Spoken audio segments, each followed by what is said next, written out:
Praise the lord. ప్రభు అయిన యేసుక్రీస్తు నామంలో మీ అందరికీ మా హోసనా మినిస్ట్రీస్ తరపున హృదయపూర్వకమైన వందనాలు తెలియపరుస్తున్నాను. ప్రభు మిమ్మల్ని ఆశీర్వదించి దీవించునుగాక. ప్రియులారా, పరిశుద్ధ గ్రంథంలో మరి పోల్చబడిన కొన్ని విషయాలని గతంలో మనం తలపోసుకుంటూ వచ్చాము. అందులోని కొన్ని విషయాలు మన ఆధ్యాత్మికమైన జీవితానికి ఎలా దోహదపడతాయి, అవి ఎలా ఆధ్యాత్మికమైన మార్గాలలో మనం నడిపిస్తాయి అనేది కొన్ని విషయాలని మనం ధ్యానిస్తూ వచ్చాము.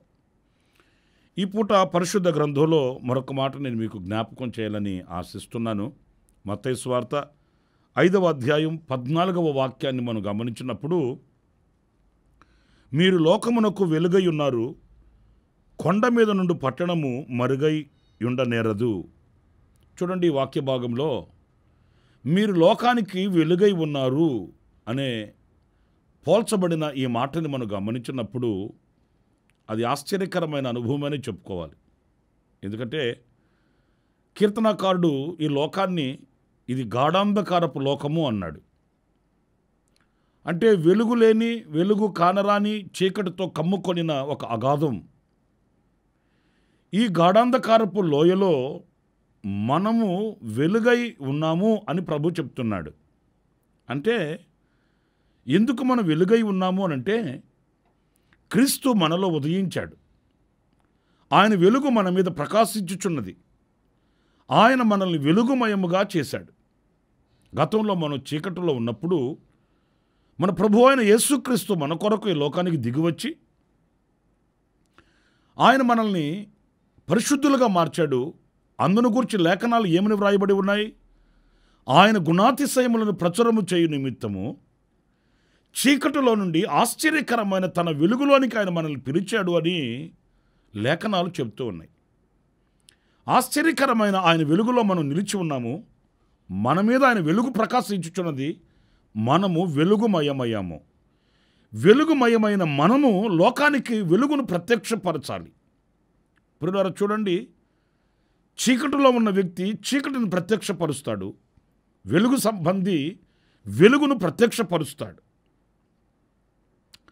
అంటే అతని మాటలు కానివ్వండి, అతని క్రియలు కానివ్వండి, అతని కదలికలు కానివ్వండి, అతని ఆలోచనలు కానివ్వండి, ఇవన్నీ వెలుగుమయమైనవిగా ఉంటాయండి. మరలా చీకటి సంబంధమైన ఆలోచనలు, చీకటి సంబంధమైన ధోరణి అతనిలో కనబడదు. మనము లోకానికి వెలుగు. యేసుక్రీస్తు వలన మనం వెలిగింపబడ్డాము. ఈ వెలుగు చేత అనేకులు నడిపించబడాలి. చూడండి, మీకు ఎఫెసీ పత్రిక 5వ అధ్యాయం 8వ వాక్యంలో కూడా ఈ మాట మనం చదువుతామండి. మీరు పూర్వమందు చీకటి అయి ఉంటిరి, ఇప్పుడైతే ప్రభువునందు వెలుగై ఉన్నారు. పూర్వము మీరు చీకటి, ఇప్పుడు మీరు వెలుగై ఉన్నారు.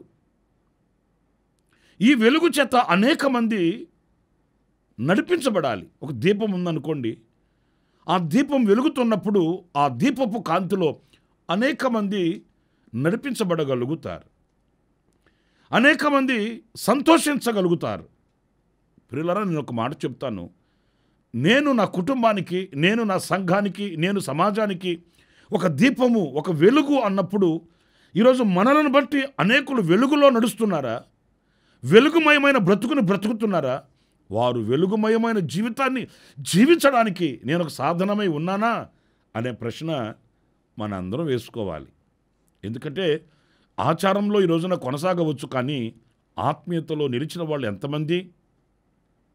ఆధ్యాత్మికమైన విలువలను సమకూర్చుకొని, సంపాదించుకొని, ఆ ఆధ్యాత్మికమైన విలువల ద్వారా అనేకులను క్రీస్తు వైపు ఆకర్షించగలిగిన సాధనాలుగా ఉన్నవాళ్ళు ఎంతమంది? ఈ ప్రశ్న మన ఎదుట నిలిస్తే మన సమాధానం ఏంటి? చూడండి, తూర్పు దేశపు జ్ఞానులు ఒక నక్షత్రాన్ని చూశారు. ఆ నక్షత్రాన్ని చూసి వాళ్ళకి చరిత్రల జ్ఞాపకం వచ్చాయి. లేఖనాల్లో మనం చదివినప్పుడు ఆశ్చర్యాన్ని కలిగించే మాట, వాళ్ళకి తెలియక హేరోదు దగ్గరికి వెళ్ళారు. ఆయన కూడా నాకు తెలియదు, మీరు విమర్శించుకొని పరామర్శించుకొని తెలుసుకొని ఆ వర్తమానాన్ని నా దగ్గరకు తీసుకుని వస్తే నేను కూడా వచ్చి ఆయనను ఆరాధన చేస్తాను, ఆయనను పూజిస్తాను అని హేరోదు సెలవిచ్చాడు.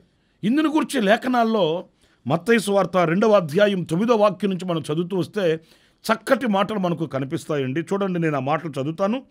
వారు రాజు మాట విని బయలుదేరి పోవుచుండగా, ఇదిగో తూర్పు దేశమున వారు చూచిన నక్షత్రము ఆ శిశువు ఉండిన చోటికి మీదుగా వచ్చి నిలుచుండు వరకు వారికి ముందుగా నడిచెను.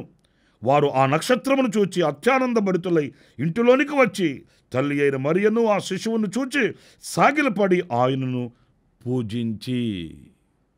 ఆ నక్షత్రం చూడండి, వారికి ఒక వెలుగును చూపించి వారికి బాటను చూపించింది. ఆ వెలుగులో వాళ్ళు నడిచారు. చిన్నగా ఎక్కడికి వెళ్ళారు అనంటే యేసయ్య ఉన్న చోటుకు వెళ్ళారు.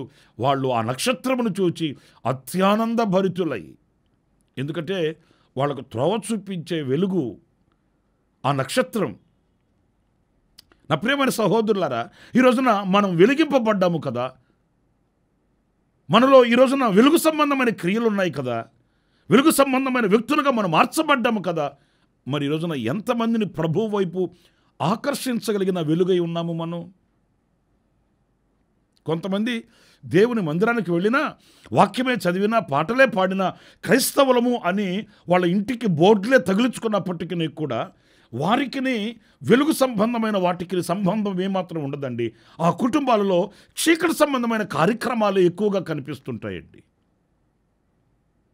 వాక్యాలు గోడలకు ఉంటాయి, గుండెలకు ఉండవు కదా. వాక్యాలు గోడలకు తలిచి ఉంటారండి, హృదయంలో ఉండవు కదా. మరి ఈ రోజున అనేకులకు త్రోవ చూపించగలిగిన, అనేకులకు మాదిరిగా నిలబడగలిగిన, అనేకులను క్రీస్తు వైపు నడిపించగలిగిన వెలుగుమయమైన సాధనాలుగా మనం నిలిచి ఉండాలండి. అందుకే మనం చదివిన వాక్యంలో కొండ మీద కట్టబడిన పట్టణము మరుగై ఉండనేరదు అన్నాడు. మనము వెలుగై ఉన్నప్పుడు, ఒక దీపస్తంభం మీద పెట్టబడిన దీపమై ఉన్నప్పుడు ఆ వెలుగు చేత ఆ కుటుంబం వెలుగుమయమై ఆశీర్వాదకరంగా ఉండాలి. నీవు నీ కుటుంబానికి ఆశీర్వాదకరంగా ఉండాలి. నీవు సమాజానికి వెలుగుగా ఉండాలి. నీవు నీ సంఘానికి ఒక ప్రయోజనకరమైన పాత్రగా ఉండాలి. అందుకే ప్రభు మనల్ని చీకట్లో నుంచి పిలిచాడు అనే విషయాన్ని మనం మర్చిపోకూడదు. మరలా చీకటి సంబంధుల వలె మనం నడిపించబడకూడదు అనే విషయాన్ని మనం మర్చిపోకూడదు. ప్రియులారా, ఈ దినములలో మనకు కావలసిన మంచి ఆలోచన, నేను చీకటి సంబంధిగా ఉన్నానా, వెలుగు సంబంధిగా ఉన్నానా? వెలుగును గూర్చి నేను ప్రకటించి ఆ వెలుగులోనికి అనేకులను ఆకర్షించగలిగిన వ్యక్తిగా నేను నిలిచి ఉన్నానా, లేక ఇంకా చీకటి సంబంధమైన వ్యక్తుల వలె లోకాన్ని విడువక, లోకంలో ఉన్న వాటిని మరువక, సాంప్రదాయాలను విడిచిపెట్టక, ఇంకా చీకటి సంబంధమైన వాటితోనే పెనవేసుకుని బ్రతుకుతూ వెలుగు సంబంధిని అని చెప్పుకోవడం అది చాలా పొరపాటు, అది చాలా మోసకరమైన అనుభవం అనేది మనం గుర్తించాలండి. కనుక నా ప్రియమైన సహోదరులారా, మీరు లోకానికి వెలుగై ఉన్నారు అన్నాడు ఆయన. ఆ వెలుగుని మనం కలిగిన వారమై, మనం లోకానికి వెలుగును ప్రత్యక్షపరిచే సాధనాలుగా నిలిచి ప్రభు కొరకు సాక్షిగా నిలబడదాం. అలాంటి కృప దేవుడు మీ అందరికీ అనుగ్రహించుగాక. ఆమేన్. తలలు ఉంచండి, చిన్న ప్రార్థన చేసుకుందాం. కృపా సత్య సంపూర్ణుడ, జీవాధిపతి అయిన ప్రభువానికి స్తోత్రం. మమ్మల్ని లోకానికి వెలుగు అని మీరు నిర్ధారించారు. ఆ రీతిగా మేము నడిపించబడడానికి మీరు కృపను అనుగ్రహించండి. మాలో ఏమాత్రం చీకటి సంబంధమైన క్రియలు కనబడకుండా వెలిగింపబడిన వారమై, అనేకులను మీ వైపు ఆకర్షించగలిగిన సాధనాలమై మా జీవిత అనుభవాలలో మేము ముందుకు సాగడానికి సహాయం చేయమని నన్ను, మమ్మల్ని ఒక్కొక్కరిని మీ చేతులకు సమర్పించుకుంటూ యేసు నామములో ప్రార్థన చేసి వేడుకొనుచున్నాను తండ్రి. Amen, amen. ప్రభు మిమ్మల్ని దీవించి ఆశీర్వదించునుగాక. నా దేవుని కృప మీకు తోడై ఉండుగాక. ఈ దినం జన్మదిన శుభవేడుకలు జరుపుకుంటున్న మీ అందరికీ శుభములు తెలియపరుస్తున్నాను. కన్నీళ్లలో ఉన్న కుటుంబాలకి దేవుని ఆదరణ కలగాలని ప్రార్థిస్తున్నాను. ఆమేన్. ప్రతి దినము ఈ అనుదిన కృప వారు సందేశాల కొరకు ఇంకా మరిన్ని ఆత్మ సంబంధమైన సందేశాల కొరకు ఈ మా యూట్యూబ్ ఛానల్ ని సబ్స్క్రైబ్ చేసుకోండి. Pastor Ramesh, hosanna ministries.